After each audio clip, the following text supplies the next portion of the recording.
Hey guys, welcome you all to my YouTube channel, The Turning Point English Classes. This is Amit Kumar. Now I am going to learn you voice.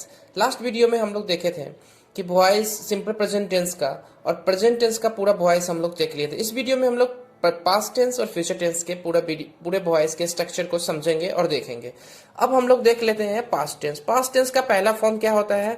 Simple past. Simple past का active का formula क्या होता है? Subject रहेगा verb to और object. और passive का structure क्या होगा?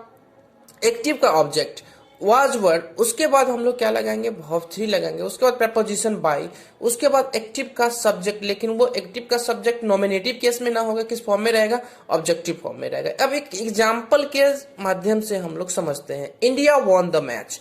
अब हम लोग जैसा कि लास्ट वीडियो में देखे थे कि जो हम लोग ऑब्जेक्ट जो है वो कैसे पहचानते हैं। ऑब्जेक्ट पहचानने के लिए हम लोग वर्ब से व्हाट या हुम से क्वेश्चन करते हैं, तो हम लोग का क्या निकल के आ जाता है? ऑब्जेक्ट। अब कौन मैच, अब व्हाट या हुम से क्वेश्चन करें, क्या जीता? तो मैच जीता। तो अब हम लोगों का जो ऑब्जेक्ट है निकल के आ गया क्या? The match. अब क्योंकि द मैच एक ही के लिए सिंगुलर सब्जेक्ट है, इसीलिए हम लोग क्या यूज किए हैं? वाज। और ये जो वॉन है, वॉन का विन का दूसरा रूप भी वॉन ही होता है और तीसरा रूप ही वॉन ही होता है। इसके बाद हम लोग प्रेपोजिशन बाय का यूज किए हैं और इसके बाद जो सब्जेक्ट है हम लोगों का एक्टिव का, वो पैसिव का क्या बन गया है? Object, the India. अब एक निगेटिव देखते हैं इसी का, यानी सिंपल प्रेजेंट टेंस का।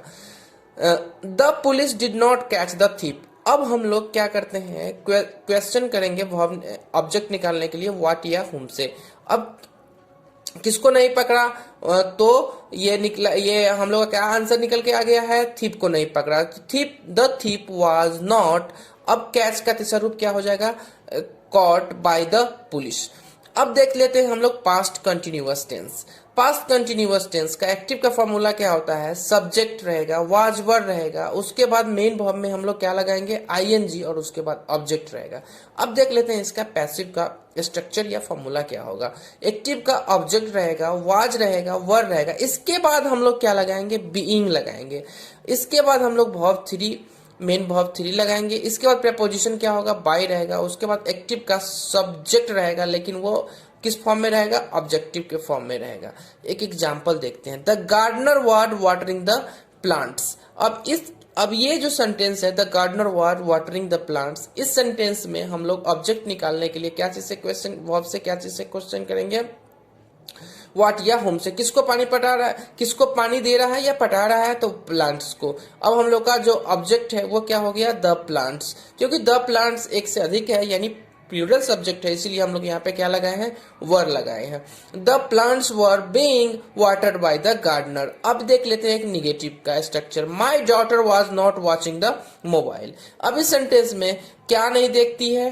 तो मोबाइल नहीं देखता। द मोबाइल हम लोग का क्या हो जाएगा? पैसिव का सब्जेक्ट बन जाएगा। वाज नॉट, उसके बाद बीइंग लगाना है, उसके बाद वर्ब थ्री वॉच का क्या हो जाता है? Watched by my daughter. अब देख लेते हैं हम लोग past perfect tense. Past perfect tense का एक्टिव का फॉर्मूला क्या होता है? सब्जेक्ट रहेगा, हैड रहेगा, वर्ब थ्री रहेगा और ऑब्जेक्ट रहेगा। और पैसिव का फॉर्मूला क्या हो जाएगा? सब्जेक्ट, एक्टिव का ऑब्जेक्ट रहेगा, इसके बाद क्या होगा? हैड रहेगा, उसके बाद बिन लगाएंगे, इसके बाद वर्ब थ्री लगाए, इसके बाद प्रेपोजिशन बाय, और उसके बाद एक्टिव का सब्जेक्ट रहेगा, लेकिन किस फॉर्म में? ऑब्जेक्टिव फॉर्म में रहेगा। जैसे कि Rohit Sharma had already one the Pakistani player. Rohit Sharma ने क्या किया है? पाकिस्तानी प्लेयर को पहले ही वार्न कर दिया, यानी धमकी उसको दे दिया है।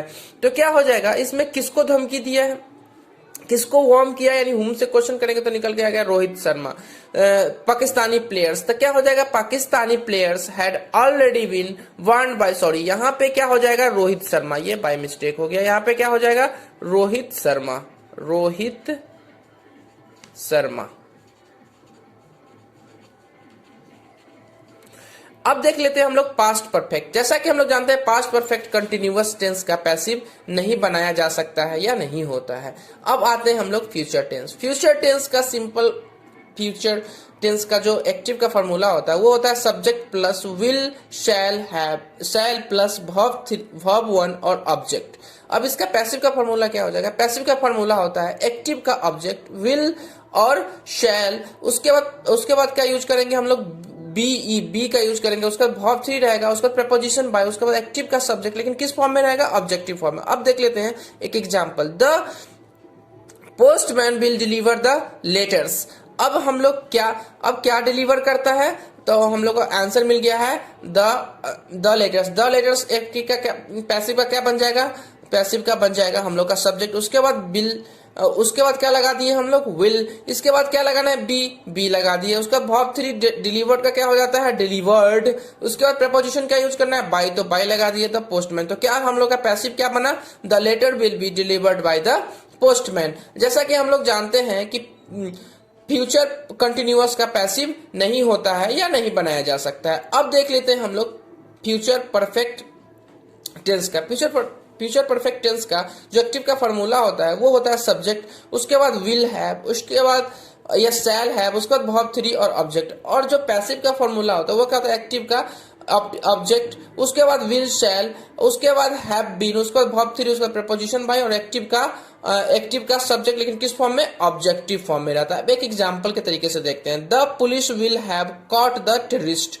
अब इस सेंटेंस में हम लोग का जो ऑब्जेक्ट है वो क्या है, द टेररिस्ट। द टेररिस्ट को हम लोग पैसिव का सब्जेक्ट बना दिए। इसके बाद विल हैव, विन का यूज किए, कैच का वर्ब थ्री क्या हो जाता है, कॉट बाय द पुलिस। और जैसा कि हम लोग जानते हैं कि कोई भी परफेक्ट कंटिन्यूअस का पैसिव नहीं होता है, इसीलिए फ्यूचर परफेक्ट कंटिन्यूअस का पैसिव यहाँ पे हम लोग नहीं बनाए हैं। Thank you for watching. जय हिंद।